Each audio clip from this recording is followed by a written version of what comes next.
व्रत करो। जैसे एकादशी का व्रत कर रहे हो तो दशमी के दिन शाम का समय जब आवे, रात्रि जब होने लगे, शाम का समय आवे और रात्रि का आप जब भोजन ग्रहण करो तो उस भोजन में कोई ऐसा पदार्थ ग्रहण मत करिए जिस पदार्थ के कारण आपकी एकादशी बिगड़ जाए। एकादशी का दूसरा नियम बहुत ध्यान से सुनिएगा। जिस दिन आपकी एकादशी का व्रत हो उस दिन प्रयास करिएगा कि अपने हाथ से किसी भी वृक्ष की कोई पत्ती टूटे ना। अपने हाथ से किसी भी वृक्ष की, पौधे की, किसी भी वृक्ष की पत्ती अपने हाथ से ना टूटे।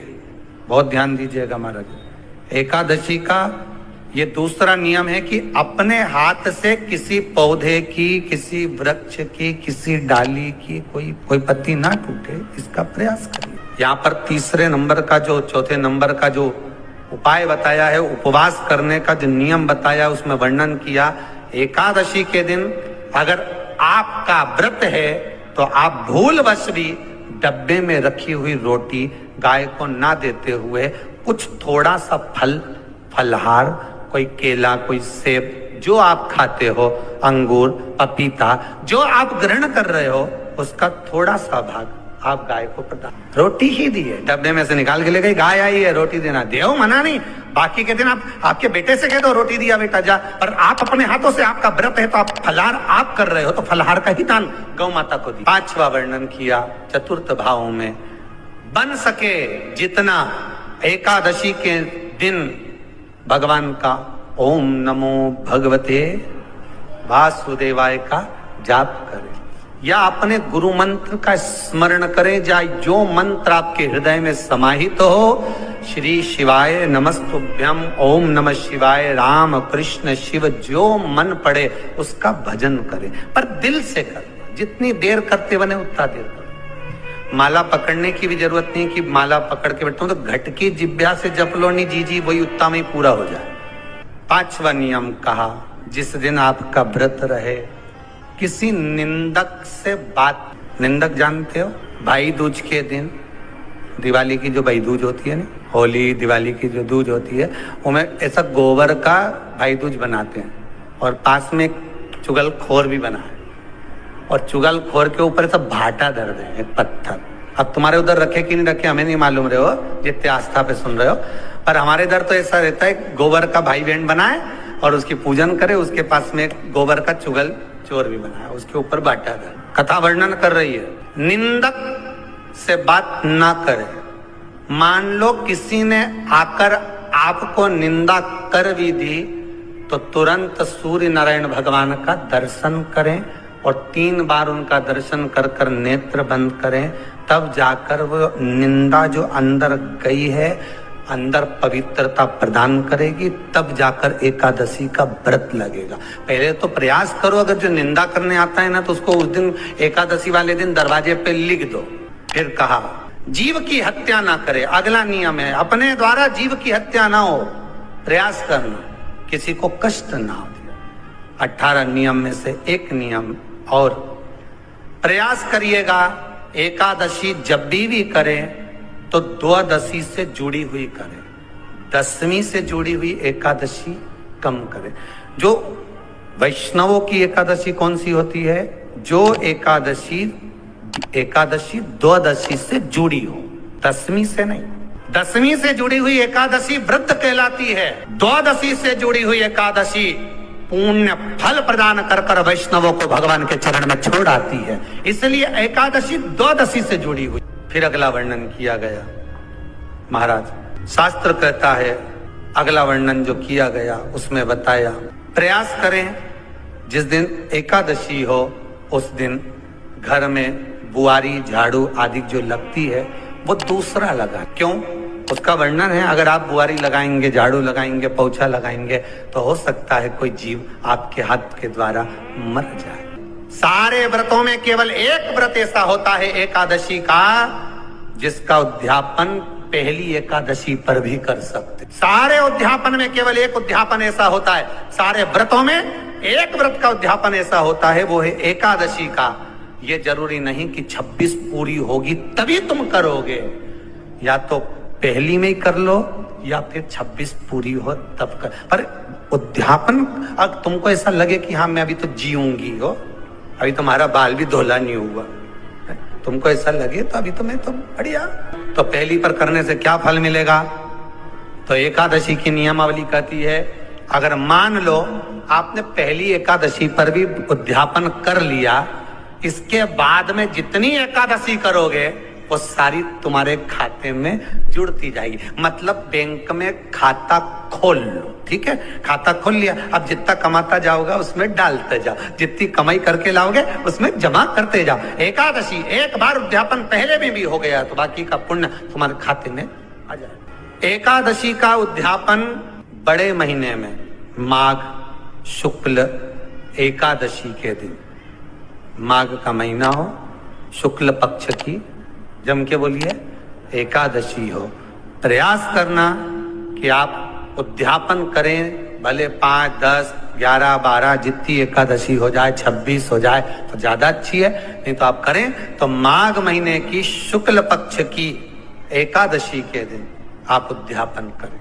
प्रयास बड़े महीने के अंतर्गत जो उद्यापन, हाँ चतुर्मास के अंतर्गत उद्यापन नहीं होता एकादशी का, बहुत ध्यान दीजिएगा। सावन भादो कुंवर कार्तिक जो 4 महीना होते हैं भगवान के शयन करने के, इसके अंतर्गत एकादशी का उद्यापन नहीं होता और इसके अंतर्गत उद्यापन करना भी नहीं चाहिए। एकादशी का उद्यापन माघ महीने की शुक्ल पक्ष की एकादशी के दिन आप बहुत प्रेम से आनंद के साथ करिए महाराज। परंतु एकादशी के उद्यापन में सबसे ज्यादा अगर कुछ जरूरी होता है तो 24 तरह का नैवेद्य जरूरी होता है। कितने तरह का? 24 तरह का नैवेद्य। अब आप कहोगे गुरुजी उद्यापन हम कर रहे हैं एकादशी का, तो उसमें तो फलहार का हमें नैवेद्य बनाना चाहिए। तो फिर ये पुराण के अंतर्गत स्कंद पुराण में ये चीज लिखी है कि एकादशी का जब उद्यापन करते हैं तो 24 तरह का नैवेद्य बनाकर सिद्ध करते हैं। 24 तरह का नैवेद्य जान रख लेना, हलवा बना लो, खीर बना लो, पूड़ी बना लो, सब्जी बना लो, पकौड़ा बना लो, भजिया बना लो, ऐसे 24 तरह का नैवेद्य अलग अलग चाहिए। पर लोग क्या करते हैं, खोपरा पाक बनवा लेते हैं 1-2 किलो और 24 जगह रख देते हैं। 24 तरह का नैवेद्य रख। एकादशी के दिन भगवान का पूजन का पूरी तैयारी कर कर, मंडल आदि बनवाकर, विद्वान ब्राह्मण को बुलाकर, कर्मकांडी ब्राह्मण को बुलाकर, जो भगवत सेवा में एकादशी का उद्यापन कराए, उन ब्राह्मण के चरणों को नमन कर कर, प्रणाम कर कर एकादशी का पूजन करवाइए और उस मंडल की पूजन कराकर हवन द्वादशी को कराइए। जितने आस्था चैनल पर कथा सुन रहे हो, जितने फेसबुक और यूट्यूब पर सुन रहे हो, बहुत सावधानी से सुनना। 2 बार पशुपति व्रत कर लिए आपने, ये कर लिया आपने, प्रदोष कर लिया आपने, सोमवार कर लिया आपने, सारे अनुष्ठान कर लिए, बहुत सारे उपाय भी करे, तो शुक्रवार के दिन अगर शंकर के मंदिर में जल चढ़ाया जाए तो नारी का अखंड सौभाग्य होता है। जो महापुराण में, स्कंद पुराण में, नर्मदा पुराण में, भविष्य पुराण में, अग्नि पुराण में, नारद पुराण में, बरहा पुराण में, वामन पुराण में जितनी चीजें लिखी गई है, एक एक प्रैक्टिकल कर देखो। भगवान थोड़ी ना कहेगा कि तू मेरे पास में आए तो मैं चरण की रज लेकर जा। भगवान थोड़ी ना कहेगा कि मेरे पास में आकर तू ये लेकर जा। भगवान तो कहेगा मेरे पास में आया है, मांगना कुछ मत, बस मुझे जो स्नान कराया है मेरा चरणोदक लेकर जा, छीट दे पूरे घर में, संपदा भरना मेरा काम है। जहां मेरी चरण की रज पहुंच गई वहां संपदा स्वतः पहुंच गई। जितने लोग टीवी पर कथा सुन रहे हो, फेसबुक यूट्यूब पर श्रवण कर रहे हो, आपने भी सुना होगा घर की जो माताएं होती है, तो शिव महापुराण स्कंद पुराण का यह भाव याद करिए कि 1 लोटे पानी में इत्र मिलाकर, जल में इत्र मिलाकर, बहुत रोगीला व्यक्ति, बहुत बीमार व्यक्ति है, 1 लोटा पानी उसका हाथ का स्पर्श कराकर शंकर को चढ़ाना प्रारंभ कर दीजिए। महाराज केवल 5 या 7 दिन चढ़ाओ और वो 7 दिन के बाद में उस बीमार व्यक्ति का क्रम देखिए कि उसमें कितना आराम लगा है। औषधि दवाई काम करना प्रारंभ करी कि ना। मैं वहां पहुंच जाता हूँ तो चरणों तक ले जा, पर लोग ले जाते हैं, पूजन करते, कलश भी उड़ेलते, जल भी चढ़ाते, पर आते समय खाली लेकर आ जाते। भगवान को इतना बुरा लगता, मेरे दरवाजे से खाली जाए, मुझे कितना बुरा लगेगा। जो आए वो भर कर जाए, भले 2 बूंद लेकर आओ, पर उसमें चरणों तक थोड़ा सा लेकर अवश्य। हमारी माताएं बड़ी प्रेम से कहती हैं, आप लोगों के मन में भी ये बात जरूर होगा, 3 तरह का जल शिव को समर्पित होता है। जितने लोग टीवी पर कथा सुन रहे हो, फेसबुक यूट्यूब पर श्रवण कर रहे हो, आपने भी सुना होगा घर की जो माताएं होती है, कभी भी घर का रसोई घर का बर्तन जिसमें सब्जी बनाई है, 50 लोग अगर जिम नहीं आ रहे हैं और कह दिया आज का निमंत्रण है, 50 लोगों का पार्टी है, ये है वो है, सुहागिल है या ब्राह्मण भोज है, तो वो जो खीर का पात्र होगा, जो बर्तन होगा, जो सब्जी का पात्र होगा, माँ उसको खाली जल्दी नहीं करती है। भले उसमें सब्जी थोड़ी ना थोड़ी पड़ी रहने देगी, जब तक सब जिम कर नहीं चले जाएंगे तब तक उसमें पटक कर रखेगी। क्यों? क्योंकि उसमें उसकी बरकत है। उसी तरह जल चढ़ाने के बाद हम जब लेकर आते हैं पात्र के अंदर, ये उसमें उसकी बरकत है। गर्ग संहिता में दूसरी चीज कही, उसको भी समझ लीजिए। गर्ग संहिता में कहा गया, जब आप घर से जल लेकर जाते हो भरकर, तो ये सृष्टि की जितनी नदियां हैं, पृथ्वी पर जितनी नदियां विद्यमान हैं, जितने तालाब, जितने सरोवर, जितने कुंड, जितने विराजमान हैं, उन सारे तीर्थों का जल जब आप घर से लेकर निकलते हो तो वो तीर्थ का संपूर्ण जल आपके कलश में आ जाता है। और जब आप उस जल को शिव पर समर्पित कर देती हो और 2 बूंद चरणा तक लेकर जब जाती हो, तो शिव महापुराण, गर्ग संहिता, पद्म पुराण कहती है वो जल साधारण नहीं रहता, वो गंगा जल बनकर तुम्हारे घर को पवित्र करने के लिए पहुंच जाता है। वो पवित्र गंगा जल बनता है, उसको लेकर प्रवेश कर, उसको लेकर पहुंच। 3 तरह का जल शिव को समर्पित होता है और वो तीनों तरह के जल का अलग अलग भाव है हमारा। पहला जल सादा, घर से पानी लेकर गए, जल लेकर गए, शंकर को चढ़ाया, वो हमने घर का अपना एड्रेस बता दिया, भगवान शिव को जल चढ़ाकर अपने आनंद के लिए शंकर से कुछ प्राप्त कर लिया। दूसरा जल, जल के कलश में थोड़ा सा इत्र डालकर शंकर को जब समर्पित करते हैं, तो महाराज घर में अगर कोई व्यक्ति बहुत रोगीला है, बहुत रोगीला, केवल इत्र समर्पित, इत्र का जल। तो पहला जल सादा, दूसरा जल है इत्र का, और महाराज तीसरा जल जो शिव महापुराण के अंतर्गत कहा गया है, बेलपत्र का जल। तीसरा जो जल है वो बेलपत्र का जल। बेलपत्र का जल कैसा? तो महाराज शिव महापुराण की कथा कहती है कि जल के पात्र में एक बेलपत्र अंदर डालकर उस जल के पात्र को ले जाकर शिव को समर्पित करना, अर्थात अपनी मन की कामना भगवान शंकर से कह देना, केवल बेलपत्र के माध्यम। बोलना नहीं है हमको, कुछ हमें कुछ कहना नहीं है। 3 तरह का जल का जो व्याख्यान वर्णन किया गया, एक सादा जल जो भगवान को कहा, आपने अपना एड्रेस बता दिया, आपने अपने मन का भाव बता दिया। इत्र का जो जल चढ़ाया गया वो केवल रोग मुक्ति के लिए चढ़ाया गया। और तीसरा बेलपत्र, अगर उस जल में एक बेलपत्र भी पड़ी हुई है और वो बेलपत्र पड़ा हुआ जल आप जिस भाव से चढ़ा रहे हो, जिस कामना से चढ़ा रहे हो, शंकर वो कामना आपकी पूर्ण कर उनके लिए ये कथा कर रही। पितरों की 3 बेटियां, तीनों से गलती हो गई। आप शिव मंदिर में जाएं, कोई गलती ना हो, जल चढ़ाएं, मना नहीं, छींटा ना लगे, धीरे धीरे चढ़ाइए। और एक बात अच्छे से ध्यान में रखिएगा, शिव मंदिर से जब भी वापिस आए जल चढ़ाकर अपना फर्ज पूरा अदा कर। फर्ज से मतलब जब शिव मंदिर से वापिस आए, जो पत्ती, बेलपत्री, फूल शिवजी पे चढ़े थे वो नीचे शिवलिंग पे से नीचे गिर गए हो। एक शिवलिंग रखा है लाना, मिट्टी वाला, नहीं इधर में कथा चल रही, थोड़ा ध्यान से सुन। तो आप लोग जो पशुपति व्रत कर रहे हो या कोई भी उपास करते हो, कई लोग कहते हैं हमने करा नहीं हुआ। क्यों नहीं हुआ? उसमें हमारी गलतियों को मिटाएं। ये देखिए, अब जैसे ये शिवलिंग रखा है, आपने जल चढ़ाया, अब जल आप यहां से चढ़ा रहे हो तो धीरे धीरे धीरे धीरे चढ़ाएं, जिससे छींटे बाहर ना, यहां तक छींटे रहे ना, जलाधारी तक चलेगा, बाहर ना गिरे।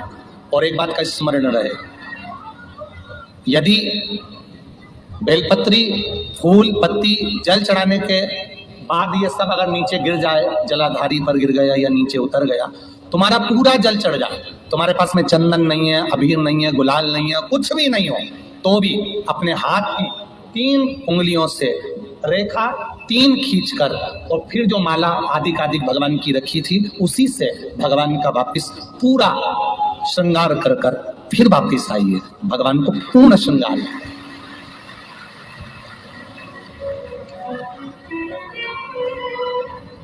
भगवान का पूर्ण श्रृंगार कर कर आइए। कई लोग जल चढ़ाने के बाद में भगवान का जो फूल पत्ती नीचे रखी रहती है, हम ये नहीं कह रहे कि आप अपने घर से लेकर जाओ, आपके पास में कुछ नहीं, 1 लोटा जल चढ़ाओ। जल चढ़ाया, जो फूल पत्ती नीचे रखी हुई है उसी को उठाकर, उसको रखकर, उसी फूल से भगवान का खूब सुंदर भगवान का कर कर फिर आइए। क्यों? शिव का जब हम श्रृंगार कर कर आते हैं, माता पार्वती जी ने देवाधिदेव महादेव का श्रृंगार किया है, आप लोगों के स्मरण में होगा।